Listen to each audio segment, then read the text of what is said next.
Mga kapuso, ngayong masamang panahon, paano ba malalaman kung gaano kataas ang hazard level sa inyong mga lugar?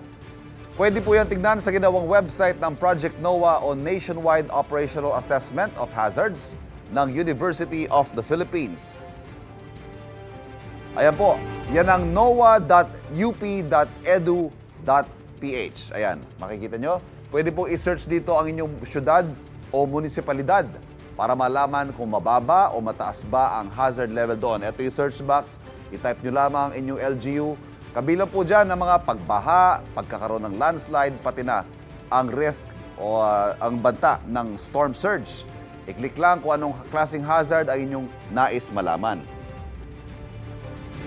Halimbawa po dito sa Quezon City, makikita po sa mapa yung iba't ibang kulay kaugnay ng flood hazard. Ayan, color-coded po yung area.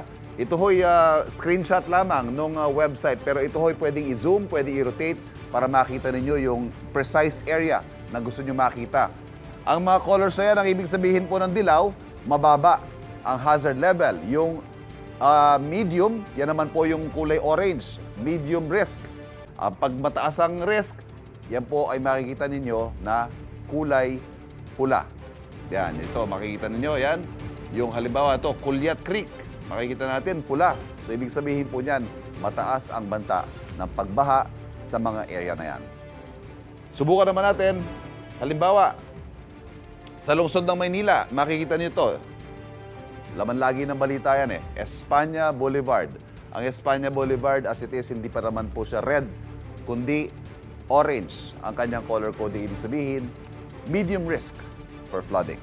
Isa pang halimbawa, tignan natin ang lalawigan ng Cavite. Ito, may marami-rami yung mga red areas.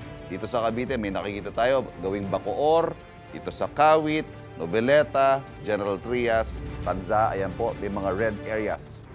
Ang lalawigan ng Cavite, ibig sabihin po niyan, mataas ang banta ng pagbaha. Kapuso, huwag magpapahuli sa latest news and updates, mag-iuna ka sa balita at mag-subscribe sa YouTube channel ng GMA Integrated News.